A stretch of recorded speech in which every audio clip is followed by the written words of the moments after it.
বিয়ে তো ভাবতে যখন বিয়ে হয়েছে সামান্য যৌতুকের টাকার জন্য আমার বোনকে অমানুষের মতো মারছে তোমার ভাই। নাদিয়া, এই বাড়ি থেকে একবার চলে গেলে কিন্তু আর ফেরত আসতে পারবে না। আমার আপু আসবেও না। এই একটা কথা আপনারা খুব ভালো করে শুনে রাখেন, এই বাড়িতে কোনোদিন কোনো ভালো বংশের মেয়ে আসবে না।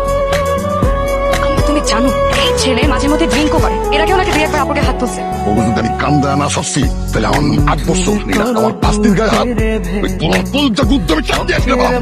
বাবা, এত টেনশন করার কিছু নেই। ওই মেয়ে আর কোথায় যাবে? কয়েকটা দিন সময় দাও, দেখবে সুসু করে বাড়ি চলে আসছে। কার কাছে আছেন আপনারা? এখানে আমি কেন ওনার বিরুদ্ধে নারী ও শিশু নির্যাতন আইনে মামলা হয়েছে, ওনাকে অ্যারেস্ট করতে এসেছি। তোমার ভাই লিটারালি আমার বোনকে ফোন দিয়ে হুমকি দেয়, এরকম লোকে জেলে যাওয়া উচিত। আশ্চর্য, হাজবেন্ড ওয়াইফের মধ্যে তো ঝগড়াঝাটি হইতেই পারে, তাই বলে এই তুমি চুপ করো। তোমাকে না আমি আলাদা ভাবছিলাম মা, কিন্তু তুমিও নাকি বাকি পুরুষদের মতো সেম টু সেম। আমরা অনেক চেষ্টা করলাম আইমানের জামিনের জন্য, কিছুতেই কিছু হলো না। একদম কোনো টেনশন করবেন না, আইমানকে আমি জেল থেকে বের করে আনবো। আদিয়ার সাথে তোমার কথা হয়? না, ওর সাথে আমার ব্রেকআপ হয়ে গেছে।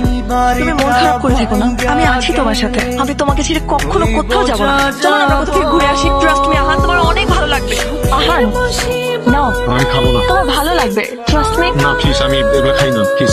একবার খাও, আমি বলছি তোমার ভালো লাগবে।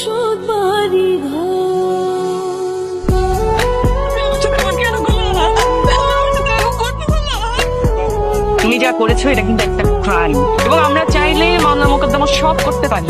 আরে বিচলিত হচ্ছ কেন? আমরা তো এরকম কিছু করব না। আমার শ্বশুর, আমরা তোমাকে খুবই পছন্দ করি, আর সেটা তোমাকে খুব ভালোবাসে। সেটাকে বিয়ে করবে আহান? ভাবি আমি আজকে আসি।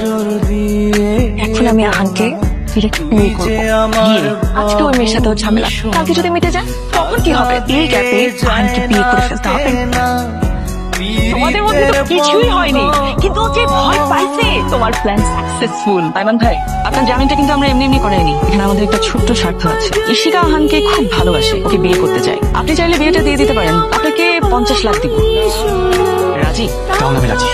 বলবো বল, দেখেন আমার মধ্যে এত গ্যাঞ্জাম, এইভাবে কি হয়? কিন্তু এখন আমার মনে হয় আমি ওর সাথে ব্রেকআপ করে আরো বড় প্রবলেমে পড়ে গেছি। আমার সারাদিন ওর কথা মনে পড়ে, কিচ্ছু করতে পারি না। তোর কথা শুনে মনে হতেছে যে তুই এখনো তাকে ভালোবাসিস, কিন্তু আহান ভাই যে তোকে ভালোবাসে সেটা মনে হইতেছে না। উনি তো ঠিকই এসে তাকে নিয়ে এখানে সেখানে ঘুরতে যাইতেছেন। কিছু একটা বল। কি বলবো মামা, একটা বিয়ে নিয়ে কত কিছু হয়ে গেল। আমারটা যা হবার হয়ে গেছে। শোন, এই জন্যই না তোর বিয়ে করা দরকার। তোর কি মনে নেই নাদিয়ার বোন এখানে দাঁড়িয়ে কি বলেছিল? আমাদের পরিবারে নাকি কোনো ভালো বংশের মেয়ে বউ হয়ে আসবে না। আমি ওদেরকে দেখাতে চাই ওদের চেয়ে 1000 গুণ ভালো পরিবারের একটা মেয়ে এই বাড়িতে আমার ছোট ভাইয়ের বউ হয়ে আসছে। বেঈমান, আমার সাথে প্রেম করে অন্য মেয়েকে বিয়ে করবে? তুমি লজ্জা লাগে না? আমি তোকে ছাড়বো না, আমি তোকে ছাড়বো না। তুই আমাকে বলতে পারবি না, দেখে এখন তুমি বিয়ে করতে চাইছিস, বিয়ে করবে তো। তুই আমার সবাই আমাকে বিয়ে এই বিয়ে আমি করতে চাই। আমি তো কখনোই মেয়েকে বিয়ে করবো না, কাউকে না, তোমাকে চাই, কাউকে বিয়ে করবো না। কারণ আমি তো এগুলো জিত থেকে করতেছি, তোমার উপর আমার জিত ছিল। আমি তো তোমাকে ভালোবাসি। কি হচ্ছে এখানে? সব তুই এখানে কি করছিস? এই মেয়ে এখানে কি করছিস? আমরা একজন আরেকজনকে অনেক ভালোবাসি। কি বলছিস তুই? আজকে তোমার কারণে আমার ভালোবাসার এই অবস্থা। তুমি এই বিয়েটা ভেঙে দাও না প্লিজ। আমি বিয়ে করতে পারবো না। তুই বিয়ে করতে হবে, আমি করতে পারি। শেষ পর্যন্ত তুই মারামারি করলি, কি শুরু করেছিস এসব? তোমার ছেলেকে জিজ্ঞেস করো। আমি কি চাইছি অলরেডি আমি বলছি। আমি বিয়ে করতে চাই না, মানে চাই না।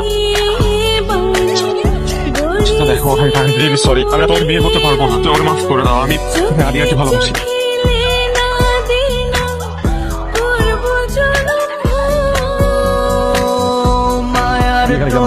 আমি আহানকে ভালোবাসি বাবা। তুই